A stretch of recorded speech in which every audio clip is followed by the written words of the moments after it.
Our second reading comes from the book of Esther.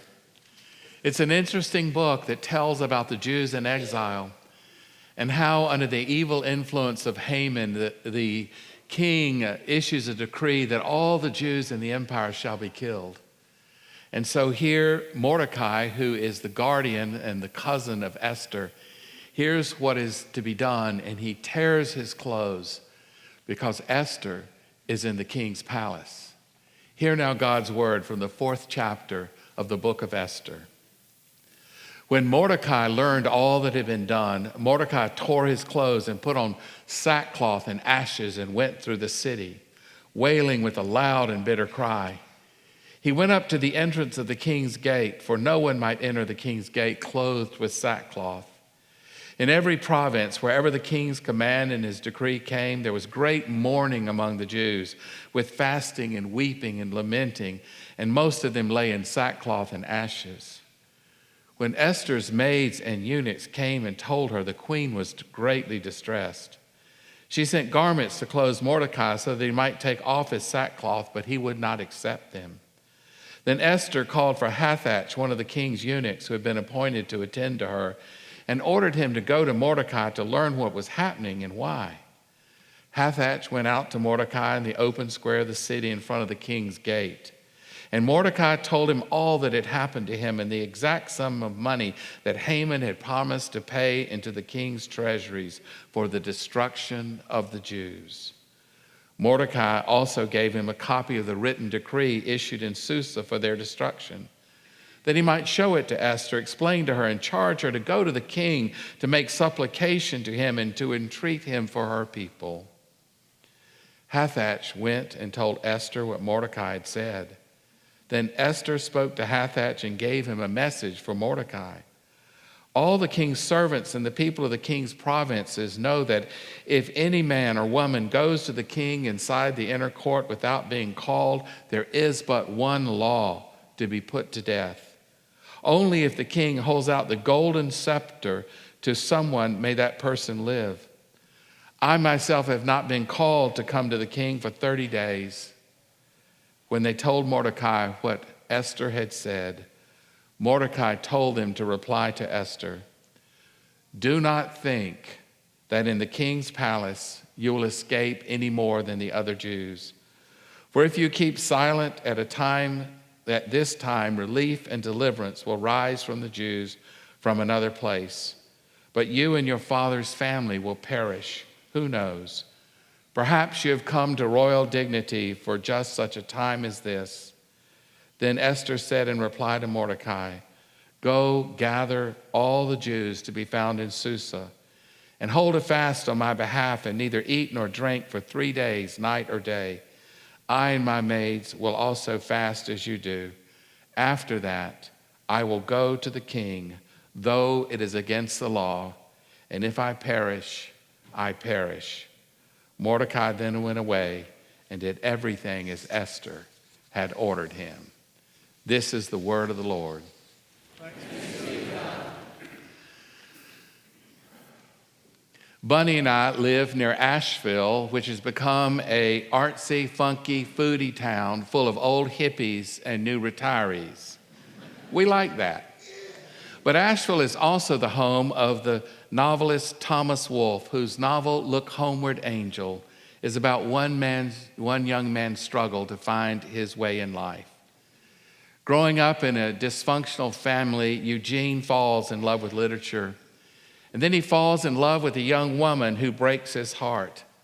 He goes off to college where he's a misfit and achieves some stature as a writer. After college, his mother wants him to come home to work for the newspaper, but Eugene knows that he must leave home to find his life. Thomas Wolfe writes, "Eugene knows that he would always be the sad one, caged in that little round of skull, imprisoned in that beating and most secret heart.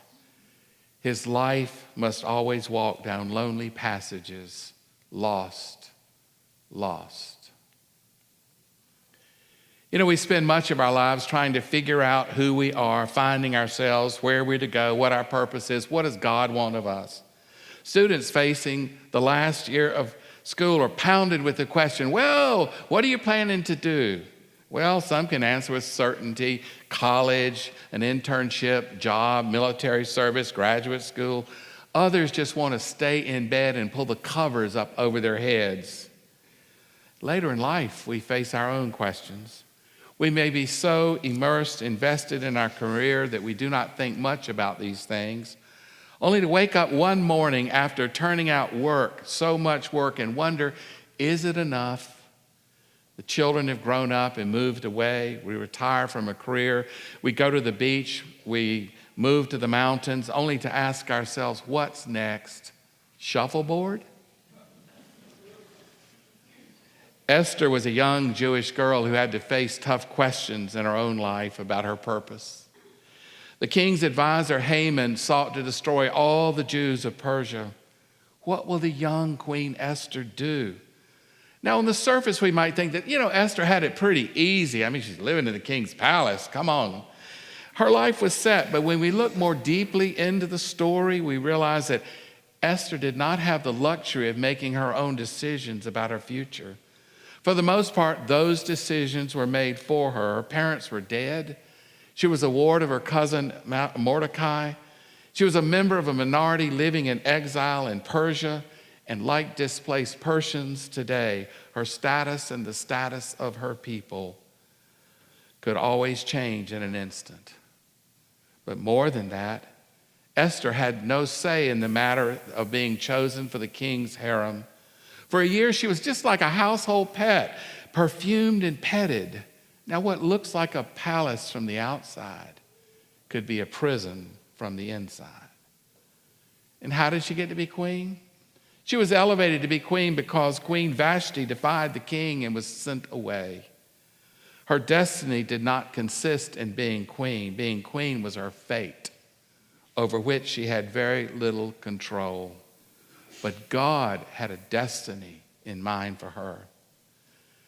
Our destiny, our God-given purpose in life cannot be defined simply by what we do at home as a parent, a spouse, a child, or by what we do at school or at the office or in our profession. Our destiny might appear suddenly while we're involved in other things, surprise us when we're going about our accustomed duties, or come to us as a kind of divine disruption.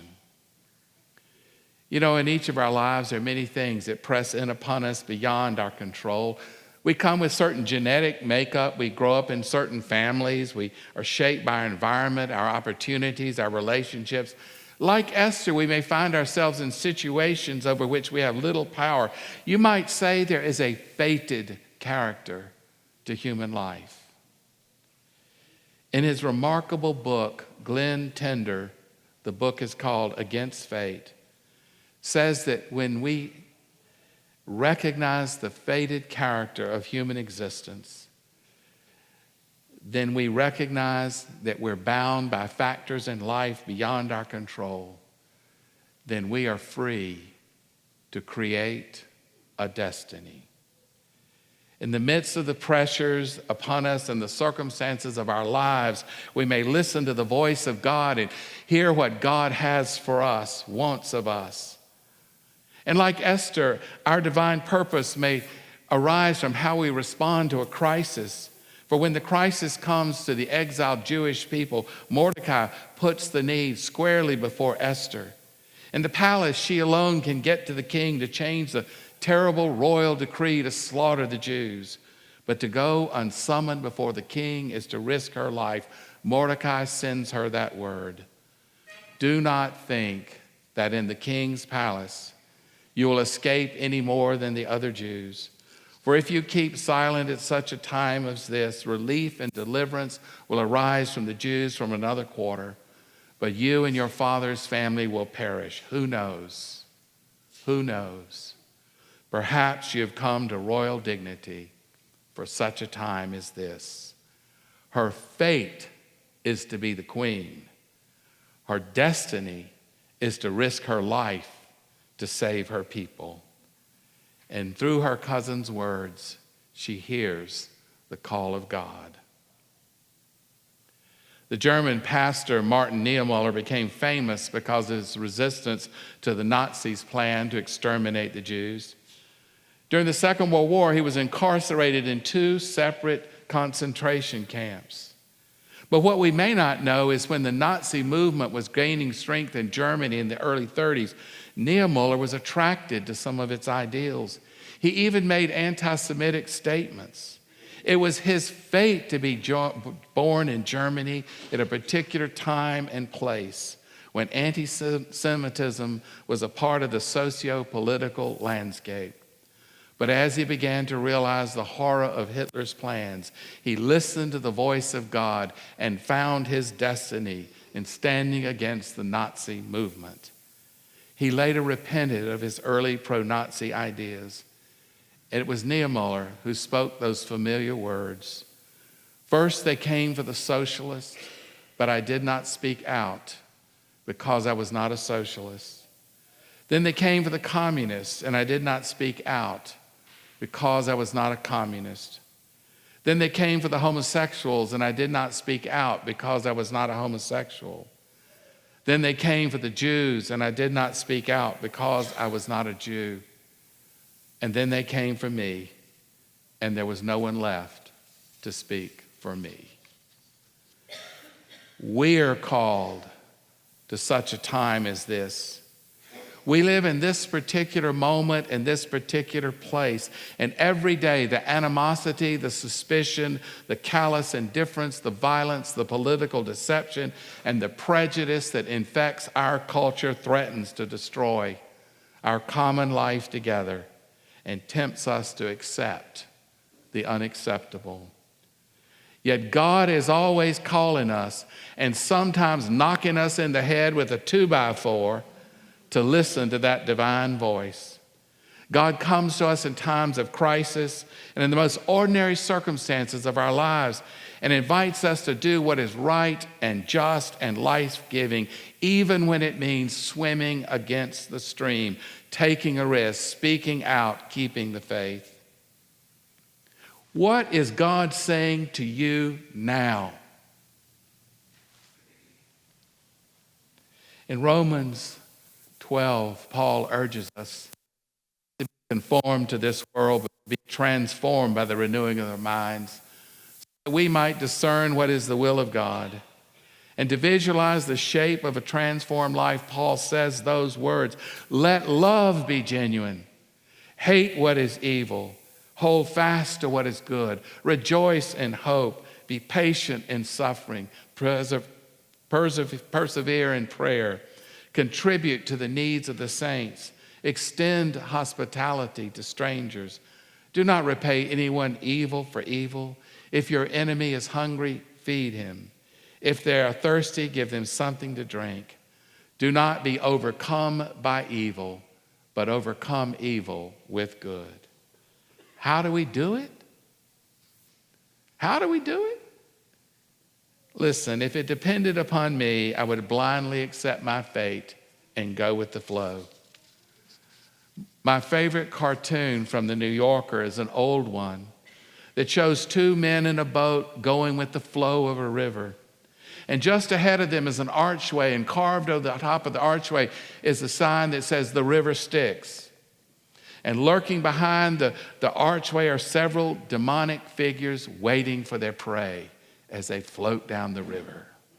And the caption reads, "The only problem of going with the flow is where the flow is going." Think about it. How do we live transformed lives of destiny? How do we do it? We don't, but God does it in us.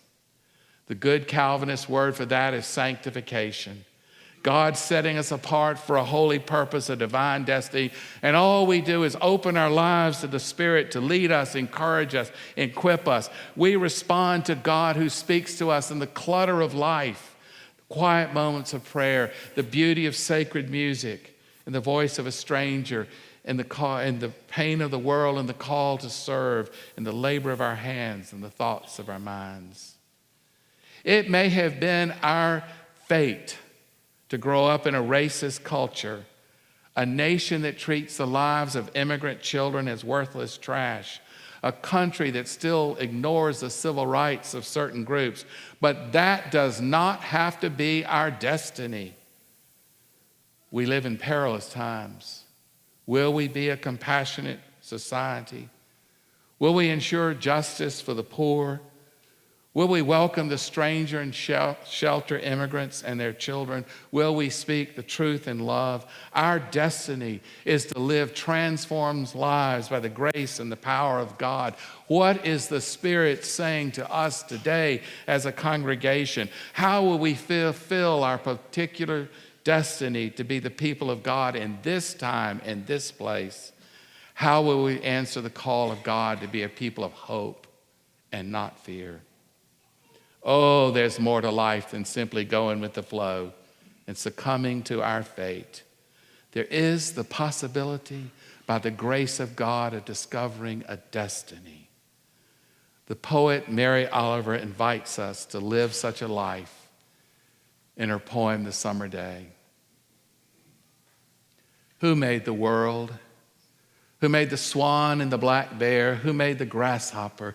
This grasshopper, I mean, the one who has flung herself from the grass, who is eating sugar out of my hand, who's moving her jaws back and forth instead of up and down, who gazes around with her complex and enormous eyes. Now she lifts her pale forearms and thoroughly washes her face. Now she snaps open her wings and floats away. I don't know what a prayer is exactly, but I know how to pay attention. I know how to fall down into the grass, how to kneel in the grass, how to be idle and blessed, how to stroll through the woods, which is what I've been doing all day. Tell me, what else should I have done? Doesn't everything die at last and too soon? Tell me, what will you do with your one wild and extraordinary life?